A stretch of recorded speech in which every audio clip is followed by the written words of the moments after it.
This is how Steve Alexander looks from one angle, like many other 48-year-old businessmen. But there's something different about Alexander in both appearance and philosophy that sets him off from every other person who's running for the governor's office.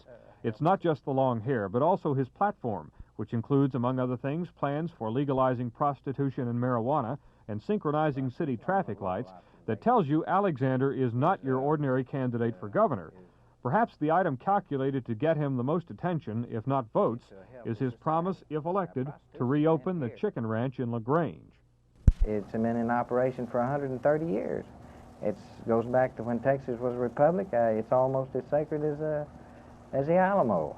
And yet, you criticized Doc Briscoe for shutting it down.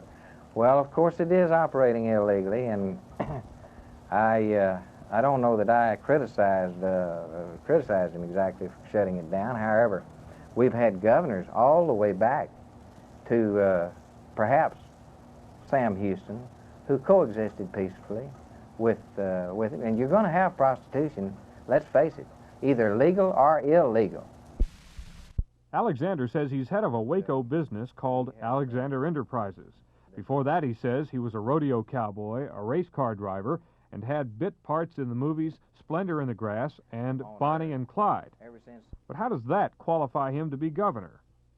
I've certainly had a myriad of experiences in this life, in different occupations, and so forth. And I think every experience that you have is certainly an education, and certainly should better qualify you to be able to make an intelligent decision on a matter. Wouldn't you see what I mean?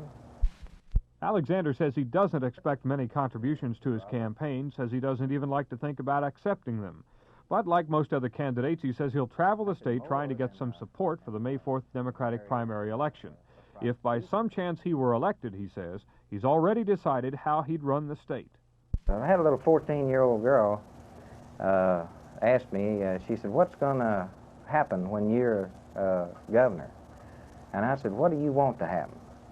And she said, I want the world to do what it wants to do. And I said, I'm with you, baby. That's the way I feel.